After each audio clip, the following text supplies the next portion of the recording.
저희들은 지금 그 요단 서편 땅 중에서 정복한 지역을 유다 지파하고요, 에브라임 지파하고 므낫세 지파에게 분배해주는 내용을 살펴보고 있습니다. 자, 1396페이지에 보시면 유다 자손의 지파가 기업으로 받은 지역에 많은 성읍들이 나오죠. 그죠? 예. 그 앞부분에 나타난 부분들은 그 15장 시작하면서 동서남북의 그 경계들을 일러줬잖아요. 예, 큰 틀을 해서 이제 성읍을 얘기를 해줬고, 그 다음에 15장 20절에서부터 62절에 보시면은 굉장히 많은 성읍들 이름이 나와요. 맞죠? 그 뭐 좀 예를 들면요, 32절 끝에 보면 모두 29성읍이요 촌락이었다 이래 나오고요, 40절에도 보면 모두 16성읍이요 그 촌락이었다 나오고요, 44절에도 보면 모두 9성읍이며 촌락이었다 이렇게 나오죠. 51절에도 그렇게 나오고요, 54절에도 나오고 59절에도 나오고 61절에도 나와서 끝에 보시면 모두 6성읍 그 촌락이었더라. 그래서 이 강론집 보시면은 1397페이지부터 한 3페이지 있죠. 그 지명들이 몇 킬로 어디에 떨어져 있는지 이게 지리책 같아요. 여러분, 우리가 예를 들면 브엘세바가 헤브론 남쪽 44km쯤 떨어져 있는 걸 알아야 돼요? 몰라야 돼요? 몰라도 된다라고 대답 못하죠. 제가 아까 끝나면서 왜 중요한지 말씀드렸잖아요. 여기에 왜 이렇게 지리 부도를 사전에 있는 내용을 찾아만 봐도 아는데 이렇게 설명을 할 수밖에 없을까요? 여호와께서 언약하신 땅을 주셨다는 것을 알기 위하여. 한 지역만 설명해도 되지만은요, 수많은 곳곳에 상세한 이름, 우리로 말하면 강원도, 뭐 예를 들면 뭐 삼척시, 제가 미로면이라는 데 살았는데요, 미로면, 학어노라는 데 살았어요. 예. 그러면 강원도만 적고 제가 사는 고향은 저희 조상들이 잘 만들어 놓은 거죠. 그게 아니라는 거예요, 유대인들에게. 그러면 이렇게 되는 거예요. 내가 유대인들로 보면, 유다 지파로 보면 내가 우리 가족과 살고 있는 서너 평밖에 안 되는 땅은 우리 아버지 거고 나머지 유다 땅은 여호와 거고, 맞아요? 아니에요? 그게 아니라는 사실을, 상세한 지명까지를 전부 여호와께서 언약하신 대로 그 땅을 이루어 주셨다는 거예요. 이게 신령한 의미에서의 땅 언약으로 어떻게 이루어지냐는 것을 고민하시라는 겁니다. 칼과 창으로 점령을 했는데, 그러면 그리스도가 오셔서 세우실, 또 성취해 주실 신령한 땅은 어떤 성격일까? 어차피 육신의 몸을 두고 땅에 사는데, 이방인인 우리도, 그럼 어떤 땅을, 분명 하늘에 속한 땅인데요, 하늘에 속한 그 땅은 육의 몸을 가지고 뭘 어떻게 주시겠다는 것인가? 이게 고민이 안 될 수가 없죠. 그 고민은 내가 말씀을 가지고 육적으로 이용해 먹느냐, 아니면 육신적으로 보면 어그러지는 것 같고 손해를 보는 거지만 그게 신령한 복을 누리게 되는 하나님의 복이냐, 이런 것과 연관된 고민을 하게 해요. 아니면 이 내용을 우리가 그야말로 읽을 필요는 없어요. 그래서 같이 좀 고민하다고 제안을 드리는 거고요. 지명을 확인하는 것은 분명히 그 지명이 존재하고 있고, 이스라엘 백성들은 지금도 그 지명을 누구보다 잘 알고 있고요. 그리고 이 땅에 나중에 누가 와요? 메시아가 와서, 이미 열지파 반은 아수르한테 망해버린 땅인데, 유다도 이미 짓밟힌 땅인데, 그곳에 여호와 이름이 전해짐으로 예루살렘뿐만 아니라 모든 유다에게 줬던 동서남북 경계뿐만 아니라 9지파 반에게 줬던 모든 그 경계의 땅이 육신적으로 끝나는 것이 아니라 영원한 천국으로 확증되었고, 그게 땅끝까지 복음이 전해지면서 아담에게 했던 3가지 언약을 마지막 아담 메시아를 통하여 장차 재림하셔서 천년왕국으로 회복이 되고, 나중에 사단에게 잠시 막혔다가 영원한 천국으로 하나님께서 모든 것을 거두면서 실체를 보여주시는 그것과 연관이 되기 때문에 이 내용들 지명 하나하나를 글쎄요, 안 읽어도 되지만 기왕 기록한 거 저는 한 번쯤은 읽어놓고, 또 이 지명들이 다는 아닌데요, 이게 구약 혹은 신약까지 계속 연결이 돼요. 어떤 지명들 보면. 그럼 예를 들어봅시다.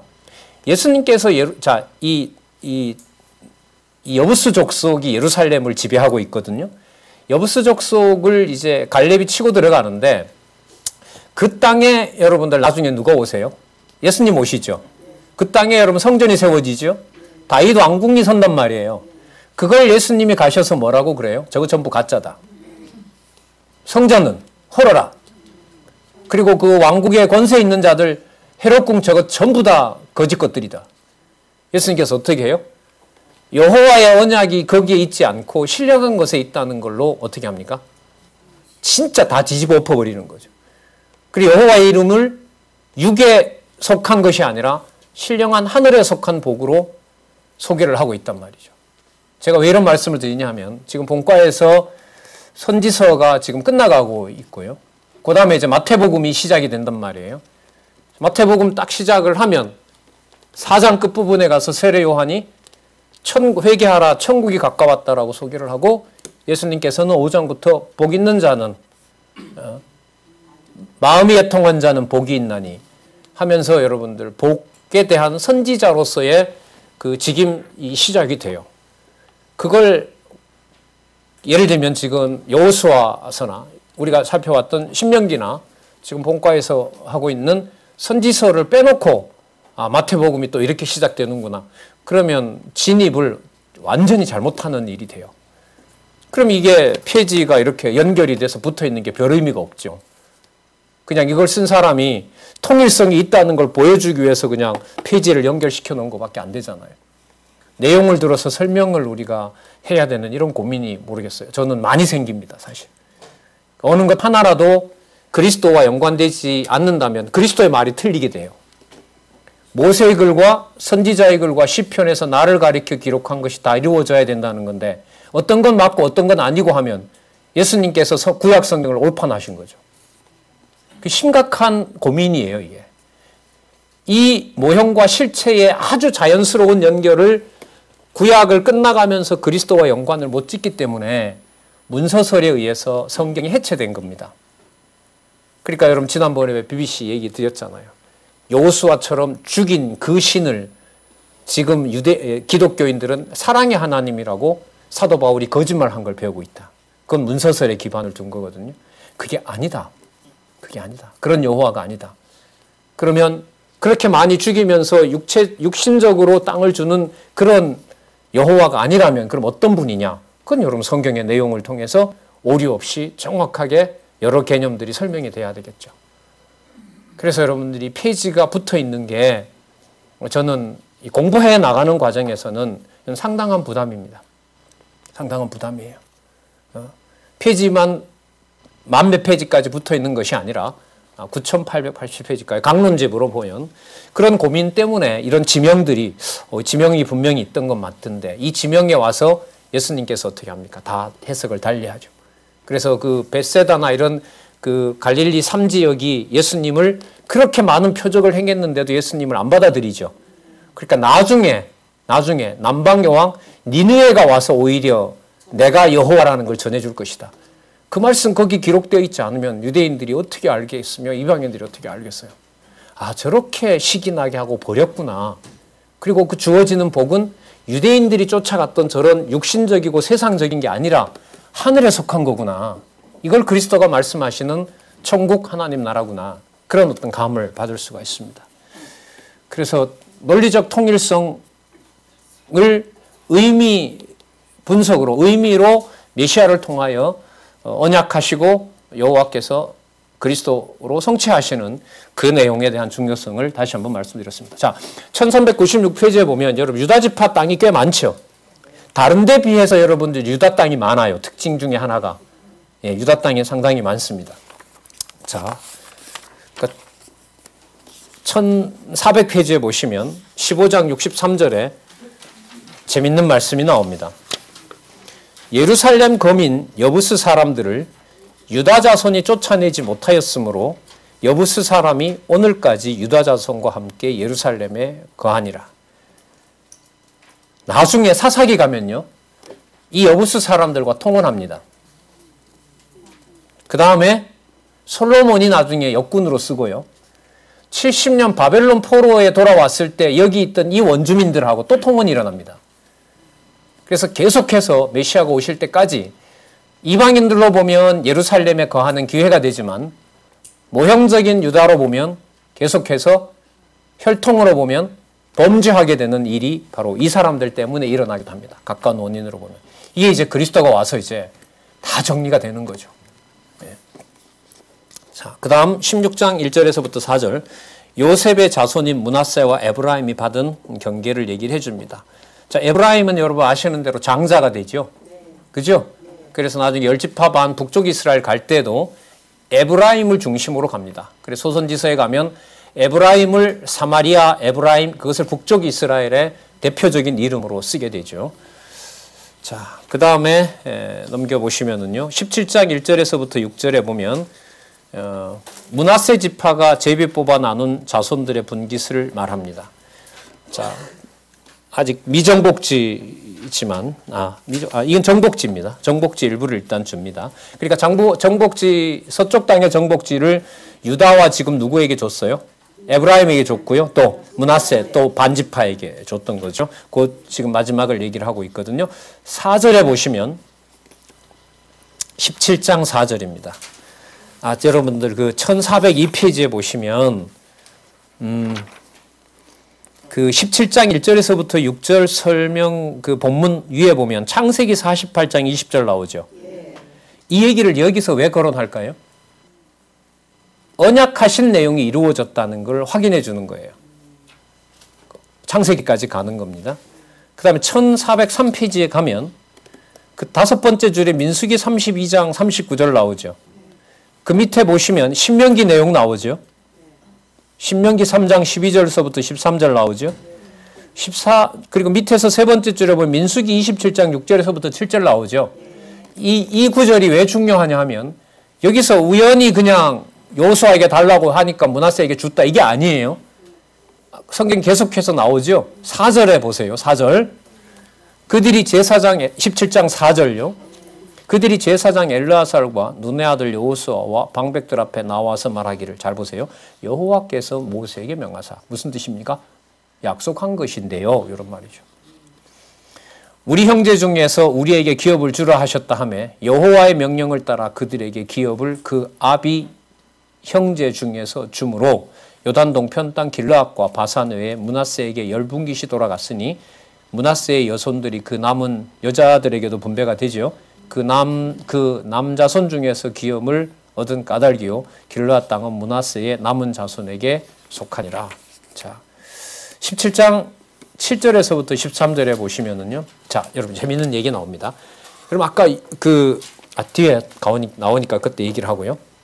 17장 7절에서부터 13절에 보면 므낫세 지파가 받은 땅의 사명 경계가 나오죠. 여러분 지도 한번 보실래요? 이미 분배한 땅이니까 우리 눈에서 좀 보고 설명을 드리도록 할게요. 1422페이지 맞죠?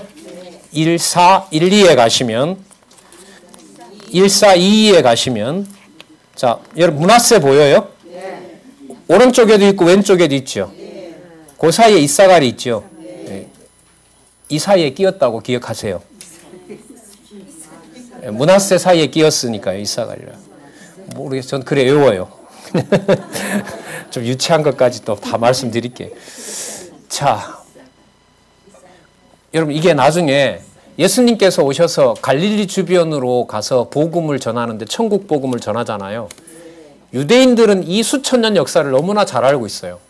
전해도 유대가 중심이 돼야 되는데 저기 갈릴리에서부터 천국을 전하고 있다?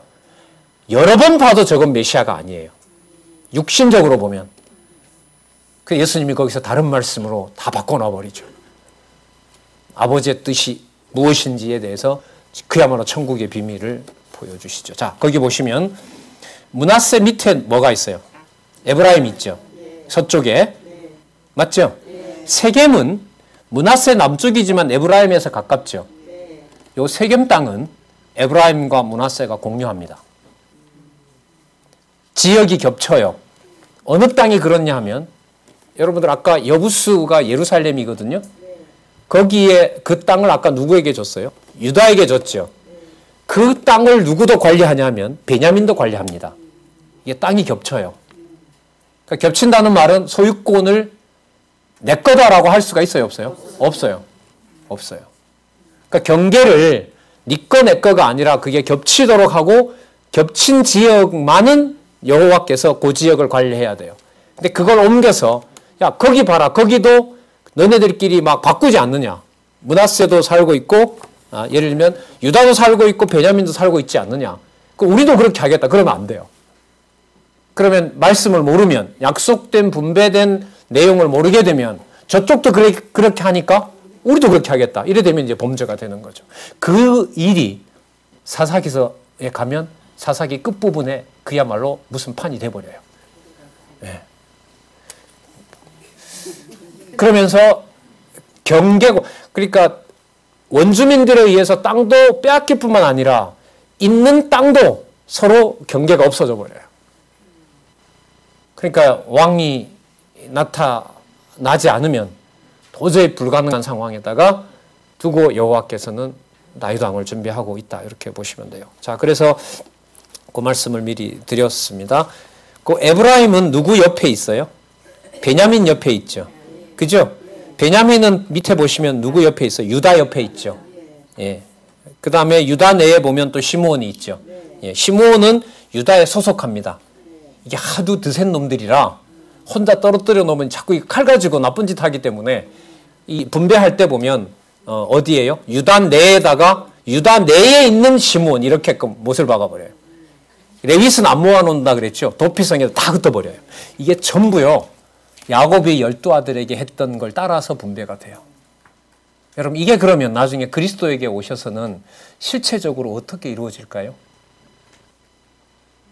자손, 땅 분배, 그 다음 통치 전부 누가 하세요? 그리스도가 하시죠. 근데 그리스도는 3년 계시다가 빨리 가고 싶어 해요. 저는 처음에 공부할 때는 30년 계시지. 바울처럼. 근데 예수님은 빨리 가시고 싶어 합니다.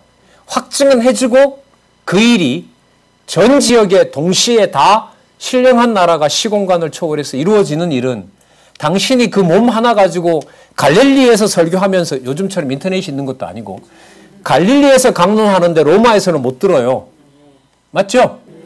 그럼 성령께서 오셔서 그 일을 전 세계에다가 퍼뜨려야 되는 거죠.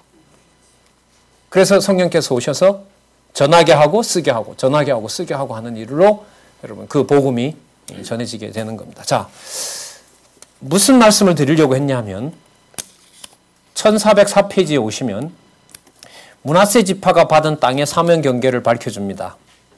자, 볼게요. 어디를 보시냐면 8절을 한번 보세요.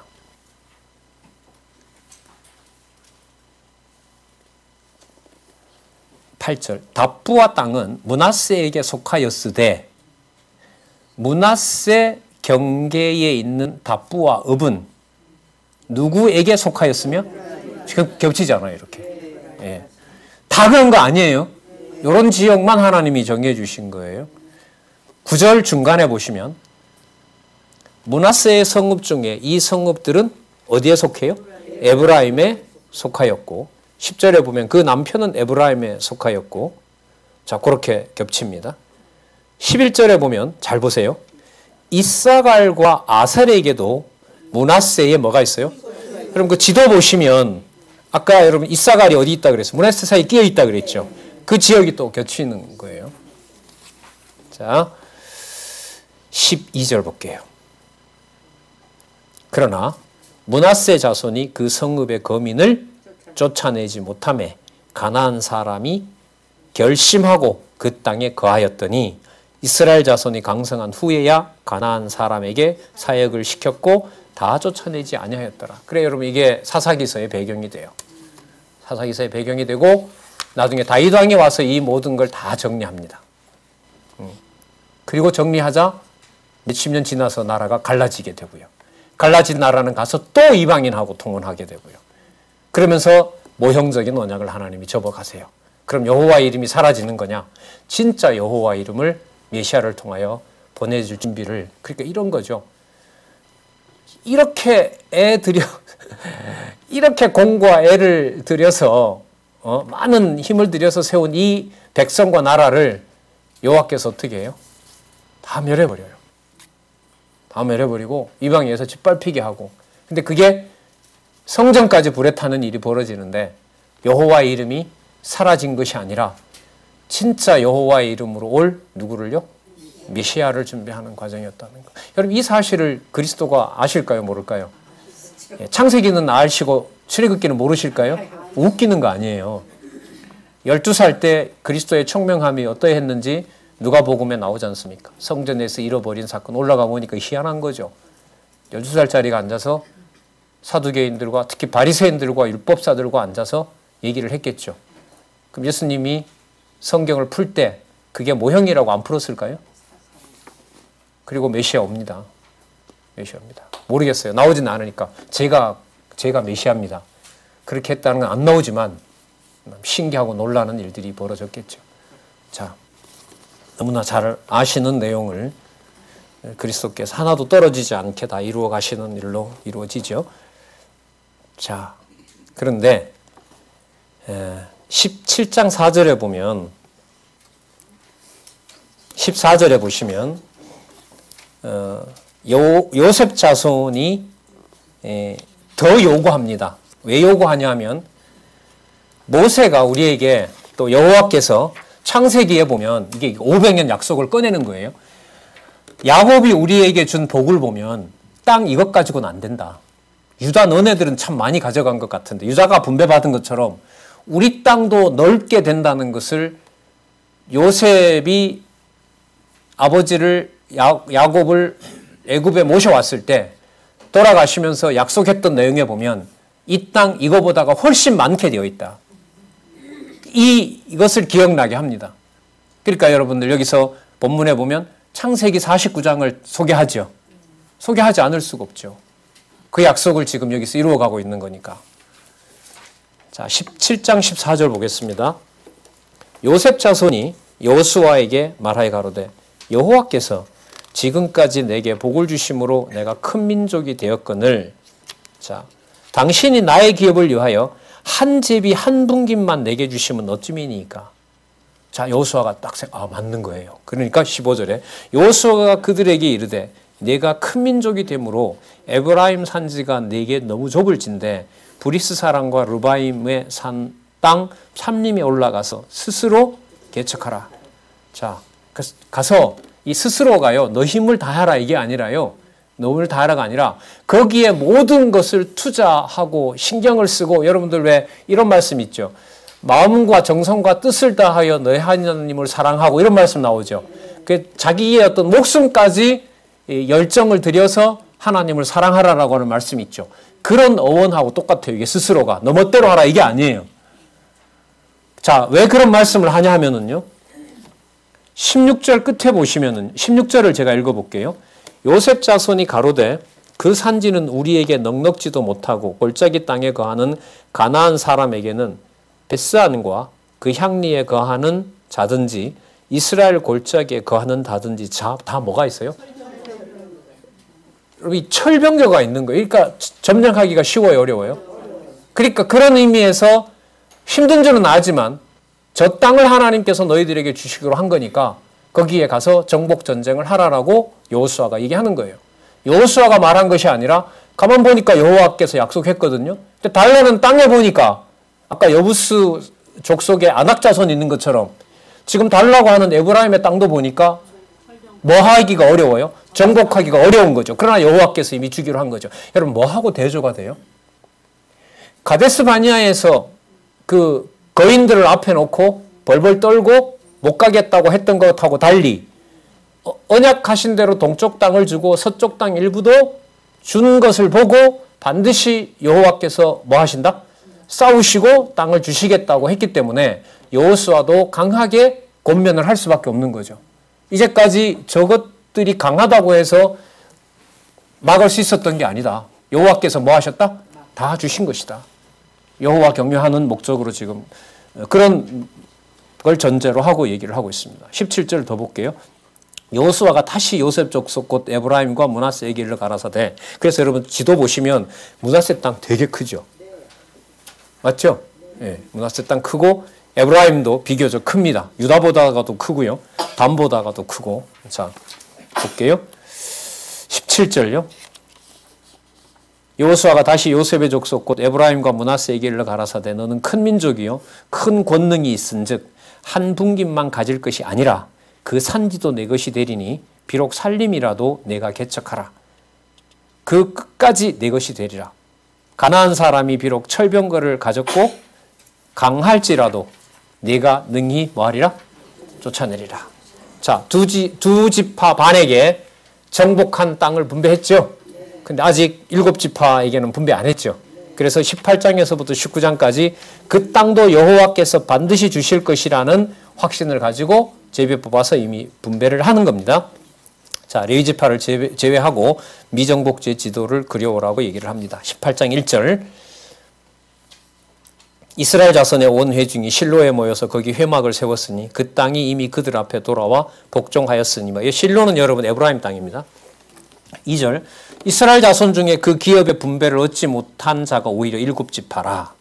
3절 여호수아가 이스라엘 자손에게 이르되 너희가 너희 열조의 하나님 여호와께서 너희에게 주신 땅을 취하러 가기를 어느 때까지 지체하겠느냐. 4절에 보면 매 지파에 3인씩 뽑아서 나가서 땅들을 그려와라. 동쪽 동서남북의 경계 이미 모세에게 다 알려줬죠. 그죠? 예, 각 지파 3명 뽑아서 21명을 곳곳에 가서 거기서 보는 여호와께서 주시겠다고 했던 모세에게 이미 약속하셨던 그 땅 경계를 다 그려와라. 거기가 어딘지 뭐 다니면서 그렸는지 뭐 어쩐지 모르는 다 그려왔습니다. 그 다음에 제비를 뽑아서 18장 8절 끝에 보시면 18장 끝에 보시면 내가 여기 실로에서 여호와 앞에서 너희를 위하여 제비를 뽑으리라. 자, 그 다음 18장 12절에 보면 제일 먼저 누구에게 분배하죠? 18장 11절에서부터 20절까지 보면 베냐민 지파가 얻은 사면의 경계를 얘기를 합니다. 자, 그 13절에 보면 베델도 들어가 있네요. 자, 15절에 보면 남쪽 경계 나오죠? 그죠? 예, 16절에 잘 보세요. 르바임 골짜기 북편 뭐가 나와요? 이거 아까 누구도 있었어요. 흰놈의 아들 골짜기에는 누구 줬어요, 여기를? 아까 유다 줬잖아요. 유다 줬습니다. 그러니까 유다하고 베냐민의 공유지가 있는 거예요. 그러니까 이렇게 돼요. 이 베냐민 지파에서 나중에 여러분들 누가 나오죠? 왕? 사울 왕이 오죠. 사울 왕이 여러분들 베냐민 지파로서 예루살렘에서 왕 노릇을 합니다. 잠시. 그런데 그 예루살렘의 진짜 주인은 누구예요?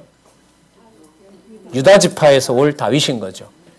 그래서 베냐민에게 약속했던 그 땅은 가짜 왕 사울을 세우는 걸로 잠시 이루어지는 것 같아도 그 땅의 소유권은 누구에게로요? 유다에게로 가게 돼요. 그게 이 공유지에 들어있는 아주 재밌는 사실이에요. 예. 예. 자, 그리고 나중에 그 요나단과의 언약을 통해서 요나단의 후손들을 유다 지파가 보존되는 한 베냐민 지파도 지켜진다라고 하죠. 그 베냐민 지파는 예수님 오시기 전에 큰 역할을 하게 되고요. 잘 아시는 것처럼 사도 바울이 바로 베냐민 지파입니다. 그렇게 해서 신령한 자손으로 보호를 하신다고 보시면 됩니다. 자, 여기 또 볼게요. 18장 28절 보세요. 셀라와 엘렉과 자, 여부스 곧 뭐라 그럽니까? 예루살렘이라 그러죠? 18장 28절 찾으셨어요? 셀라와 엘렉과 여부스 곧 예루살렘과 기브앗과 기랴시니 14성읍이요 또 촌락이라 그 촌락이라 이는 어느 자손이? 베냐민 자손이 그 가족대로 얻은 것이라. 그래서 아까 잠시 설명했지만 나중에 멀리 보면 천년 후인 거예요. 그러니까 천년 후. 천년 후가 되어도 여부스를 쫓아내지 못하고 들어와서 70년 동안 그렇게 바벨론에게 고생했는데도 와서 다시 통원하는 일이 바로 이 말 많은 여부스 족속입니다. 이걸 나중에 이제 다 진멸하죠. 그 AD 70년에 이 이방 대적들은 로마에 의해서 거의 다 멸합니다. 전부 다 멸하게 되면서 이제 신령한 나라가 이루어지게 되고요. 자, 19장 1절에서부터 9절에 보면 누가 나옵니까? 자, 시므온 나옵니다. 자, 여러분 아까 어느 지파의 땅이 굉장히 컸어요? 유다가 컸죠. 자, 9절 보세요. 시므온 자손의 이 기업은 유다 자손의 기업 중에서 취하였으니 이는 유다 자손의 분깃이 자기들에게 뭐예요? 너무 많으니까. 그러니까 주고 그 안에서 시므온은 관리가 돼요. 예. 자, 그래서 시므온 자손이 자기의 기업을 그들의 기업 중에서 얻음이었더라. 여러분, 땅에 대한 분배가 지금 정복하면서 뭐 하게 돼요? 서로 공유하게 되고 보호해주게 되고 서로 연관이 되고 이런 일이 벌어지죠. 맞죠? 그러면 이 말은 여러분들 뭐냐 하면 하나님의 언약 자손들이 자기 걸 자기로 소유하는 게 아니라 뭐예요? 내 땅이다, 저게 너네들 땅이다라는 분쟁을 할 수가 있어요, 없어요? 없죠. 이건 공유지인데 어떻게 분쟁을 해요? 공유는 그야말로 공유하면서 여호와를 섬기는 일인 거죠. 예? 그리고 나중에 전쟁을 했어요. 그럼 베냐민 땅에 있는 유다 지파가 출정했어요. 유다 지파가 여러분들 전리품을 가지고 옵니다. 베냐민 지파 나눠줘야 돼요? 안 나눠줘야 돼요? 나눠줘야죠. 왜요? 같이 거하는 자들이니까. 그래서 나중에 여러분 다윗이 땅 분배할 때 보면 전쟁에 나가지 않은 자들에게도 나눠줍니다. 예를 들면 다윗은 지금 예루살렘에 사는데 그 예루살렘 땅에 속한 자가 베냐민이 있어요. 이거는 유다 지파가 승리한 거니까 유다만 나눠 갖자? 안 되는 거예요. 그렇게 하지 않습니다. 그래서 복음이 어떻게 전해질 건지에 대한 아주 묘한 약속까지 이 정복지 분배에서 보면 우리가 확인할 수 있습니다. 자, 19장 10절에서부터 16절 어떤 자손이죠? 스불론 자손입니다. 스불론 자손이고 넘어갈게요. 자, 19장 17절에서부터 23절 이사갈 자손과 그러니까 이렇게 하실 때는요. 아까 그 분배한 땅 있죠. 12지파에게 1422페이지 그걸 보시면 여기 이쯤에 있구나 이렇게 보시면 돼요. 자, 아셀 24절부터 31절에 보면 아셀 자손이 얻은 기업의 경계와 성읍들을 명시합니다. 자, 넘겨볼게요. 32절부터 39절 7지파에게 제비 뽑아서 나눠주는 겁니다. 예. 자, 32절에 보면 여섯째로 납달리 자손을 위하여 납달리 자손의 가족대로 제비를 뽑았으니 나오는데요. 34절을 보십시오. 서편으로 돌아 아스노 다볼에 이르고 그곳에서부터 나가 훅곳에 이르러서 남쪽은 스불론에 접하고 서쪽은 아셀에 접하였으며 해돋는 편은 유다에 달한 요단이며 경계가 여러분들 이제는 이방 땅이 아니라 뭐예요? 같은 지파가 되는 거죠. 여호와를 함께 섬기는 그 지파가 되는 거고요. 그 사이사이에 있는 도피성으로 인해서 누구를 경외할 수 있는 여호와를 경외할 수 있고 기억나게 하는 땅 분배의 방식은 여호와께서 목적은 뭐냐면 여호와 하나님을 서로 여러 부족들이 뭐 하도록 기억나게 하고 함께 여호와를 깨달아 가도록 해놓은 거예요. 그걸 보존하지 않으면 여호와께서 정복한 대로 여호와께서 보호하지 않는 경우가 바로 사사기서입니다. 다르게 말하면 여호와께서 세우신 분배한 땅을 여호와를 기억하고 여호와를 교육을 누가 하신다? 여호와께서 하신다. 성령께서 세우신 교회를 양육부터는 우리가 한다. 아니라는 거죠. 아니에요. 그게. 그래서 로마서에서부터 양육도 여호와께서 성령을 통하여 하시는 그 사역을 우리가 알고 있죠. 자, 단자손 19장 40절에서 48 단자손이 얻은 기업의 경계와 성읍들을 명시합니다. 거의 이제 여러분 지리책입니다. 거의 분명히 어디에 있고 현재로서 밝혀지지 않는 땅도 있고 상세하게 거기서 설명을 하고 있습니다. 자, 마지막에 이제 여호수아. 여호수아는 어느 지파죠? 아니에요. 갈렙이 유다 지파예요.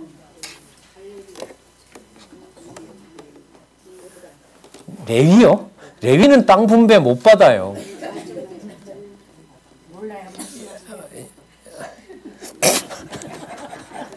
싫어요. 안 가르쳐줘요.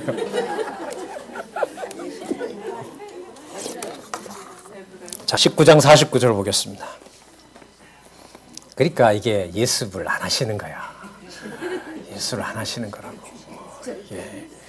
이스라엘 자손이 그 경계를 따라서 기업의 땅 나누기를 마치고 자기들 중에 눈의 아들 여호수아에게 기업을 주었을 때 곧 여호와의 명령대로 여호수아의 구한 성읍 에브라임 삼지 딥낫 세라를 주매 여호수아가 그 성읍을 중건하고 거기에 거하였더라. 제사장 엘르아살과 눈의 아들 여호수아와 이스라엘 자손 지파의 족장들이 실로에서 에브라임 지파죠. 회막문 여호와 앞에 제비를 뽑아 나눈 기업이 이러하니라. 이에 땅 나누는 일이 마쳤더라. 자, 미정복지까지 다 분배가 됐습니다. 자,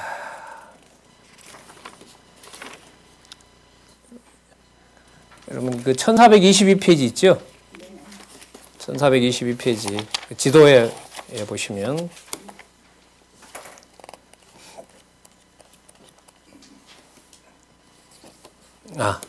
1378페이지 한번 보세요.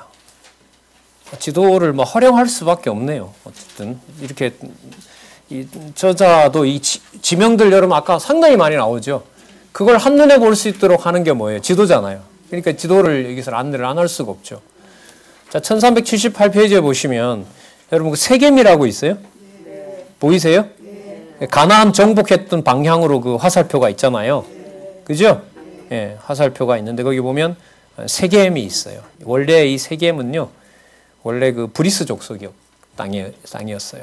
자, 그거하고 1422페이지에 보면 세겜 있죠. 그 다음에 실로 있죠, 실로. 1378페이지 보세요. 아이 위에 보면, 아이성 위에 보면 뭐가 있어요? 실로가 있죠. 지금 여기다 모아놓고 제비 뽑은 거예요. 정복한 땅을 여기서 여호와 앞에서 뽑은 거라고 보시면 돼요. 자, 여러분 어느 지파가 이제 남았어요? 다 했는데 레위 지파. 대위 지파는 땅은 받지만은 거기서 땅을 경작하는 게 목적은 아닙니다. 예, 자, 갖다 주지 않으면 굶어 죽어요. 레위 지파는. 여호와를 여호와로 경배하지 못하면, 그러니까 이게 순환이겠죠.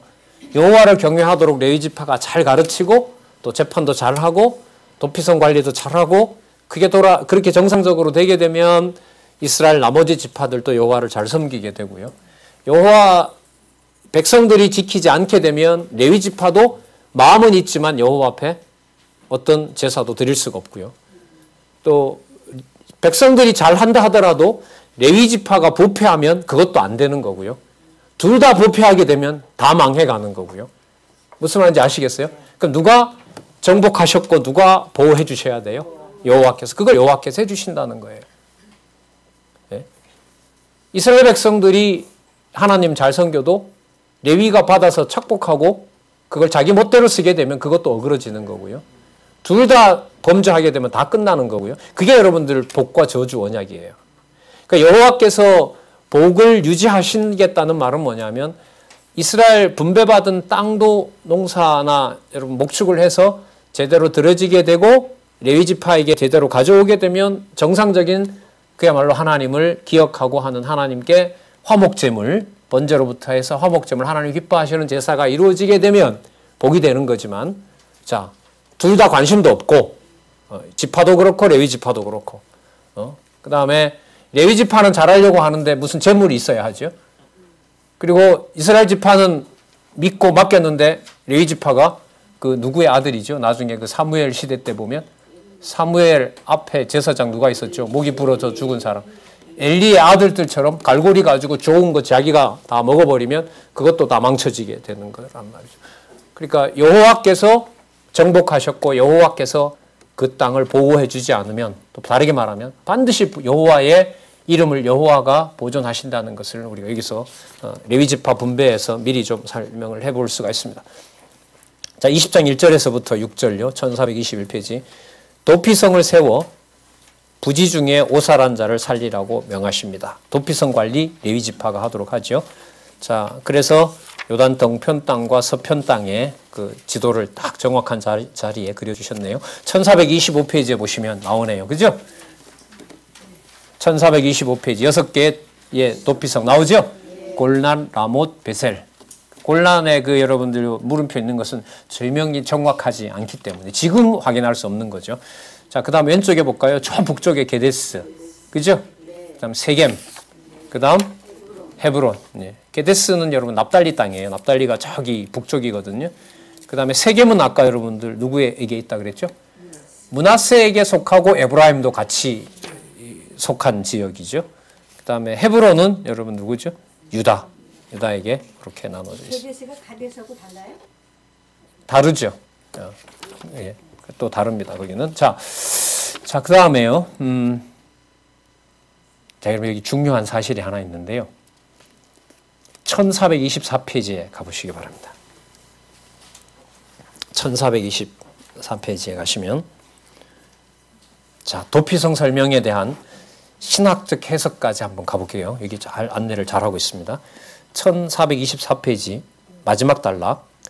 도피성은 부지중에 오살한 자의 구원성이다. 구원해주는 성입니다. 이해되시죠? 네. 자, 억울한 죽음을 당하지 않도록 하는 이는 영원한 피난처가 되시는 예수 그리스도께서 택자들로 하여금 그 안에서 영원한 죽음을 면하게 하실 것에 대한 예표로서의 모형과 그림자다. 그러니까 영원한 생명하고 연관을 시킵니다. 그리스도께서 오셔서 육신의 몸을 입고 오셨지만은 택한 백성들을 모을 때 세상에서 잘 먹고 잘 사는 생명을 말하려는 게 아니죠. 맞죠? 영원한 언약의 영원한 생명을 설명하려는 거란 말이죠. 그림의 도표에 보시면 저 끝에 그림이 좀 크나요? 뭐 첫 번째 걸 보셔도 되고 저 마지막 보셔도 되고요. 각자 위치에서 보시면 되시겠지만은 제일 바깥 그림에 뭐가 있어요? 영원적 언약 성취 있죠. 맞죠? 저 실체를 그리스도께서 오셔서 보여주시려는 거란 말이죠. 그래서 지금 요 내용은 아주 상세하게 수백 군데의 지명을 얘기를 그 자손들에게 분배하면서 지금 이 저자는 여기에서 예수께서 오셔서 영원한 땅, 영원한 천국을 소개하실 것에 대한 확증으로 지금 이 내용을 보고 있는 거예요. 그러면 이 저자의 관점에서는 아까 그 지명을 쓰면서 그 지명이 어디에 있는지 여행 가서 찾아보자는 게 목적이 아니겠죠. 그럼 그 안내를 왜 했을까요? 창세전에 분명히 천국은 존재합니다 이거예요. 그래서 사역과 부도가 나왔어요. 지리 부도가 나온 거라고요. 예. 기회가 되시면 가서 그 지명 따라서 요즘은 관광 안내 상품들이 많아요. 뭐 구약 유적지 찾아가기, 저희 학교에서도 방학 때마다 하는데요. 뭐 바울 유적지 가기, 뭐 이렇게 해가지고 우리 선배들 예루살렘에도 가보셨지만은 그게 중요한 건 아닙니다. 중요한 건 아니고요. 저자가 이걸 지리를 선명하게 수백 군데를 일일이 다시 한번 쓴 이유는 자 여기 있는 대로요. 영원한 죽음을 면하게 하실 누구에 대한? 예수 그리스도에 대한 예표로서의 모형과 그림자라는 것 때문에 그 지명을 쓰는 거예요. 그걸 아니면 내 고향 우리나라 지도도 모르는데 그걸 진짜 우리가 왜 읽어야 돼요? 저기에 대한 확증을 하기 위해서 또 이 신앙 이 유대인들로 하여금 이스라엘 백성으로 하여금 저걸 바라보도록 하면서 메시아가 오기를 기다렸다는 거 아니겠습니까? 그걸 지금 설명하는 겁니다. 그래서 다윗 나옵니다. 주는 나의 피난처시요 원수를 피하는 견고한 망대심이다라고 하였다. 여러분 시편의 내용은 그래서 이거 구절을 좀 소개해야 되겠네요. 시편 여러분 24편에 가면 다윗이 이스라엘의 왕이 자기라 그럽니까? 여호와라 그럽니까? 여호와라고 그럽니다. 메모하셔도 돼요. 옆에다가 시편 24장 24편 7절에서부터 10절에 보시면 여호와를 뭐라고 부르냐면 영광의 왕이라 부릅니다. 그러면 다윗은 당신에게 준 그 나라가 실체로 볼까요? 그림자로 볼까요? 그림자로 보죠. 왜요? 영원한 나라, 영광의 왕, 하나님이 다스리는 나라가 실체이기 때문에 그걸 장차 오실 누가요? 메시아가 그것을 통치하실 것에 대한 확증을 수십 편에 걸쳐서 다윗으로 하여금 노래를 부르게 한 거죠. 그러면 이 관점에서 그리스도에 대한 내용이 나왔기 때문에 시편은 어떤 관점에서 우리가 볼 수 있느냐?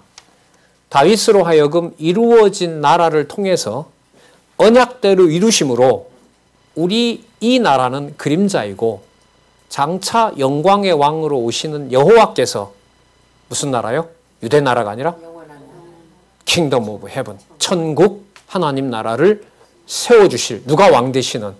여호와께서 영광의 왕 되시는, 또 메시아가 왕 되시는 걸로 이루어질 것에 대한 내용을 시편에 있는 다윗으로 하여금 노래를 부르게 하고 있는 겁니다. 그러니까 이루어진 나라를 통하여, 그게 진짜가 아니고 진짜는 어디에? 창세전에 그리스도 안에서 자기가 하나님 자녀된 사건. 그래서 여러분 다윗의 그 유명한 시가 있잖아요. 내 주가 내 주께 말씀하여 이르시기를, 너는 원수가 네 발판을 만들어 놓을 때까지, 내가 만들어 놓을 때까지 너는 내 우편에 앉아 있어라. 그럼 여호와께서 메시아에게 보낼 날이 있으니까 마지막 심판 때까지 너는 내 우편에 앉아 있으라. 그 장차 반드시 재림하신다는 사실을 다윗도 이미 알고 있었던 거죠. 그래서 여러분들 여기에서 그 예수 그리스도 얘기가 나오고 시편 얘기가 나오고, 여러분 그 다음에 보세요. 무슨 구절이 나와요? 로마서가 나오죠. 자, 밑에서부터 세 번째 줄. 그리스도 예수 안에 있는 자에게는 결코 정죄함이 없나니 그는 그리스도 예수 안에 있는 생명의 성령의 법이 죄와 사망의 법에서 너를 해방하였습니다. 어디로 넘어가고 있어요? 실체적 언약으로 넘어가고 있죠. 레위 지파에게 분배했던 무엇이요? 도피성이.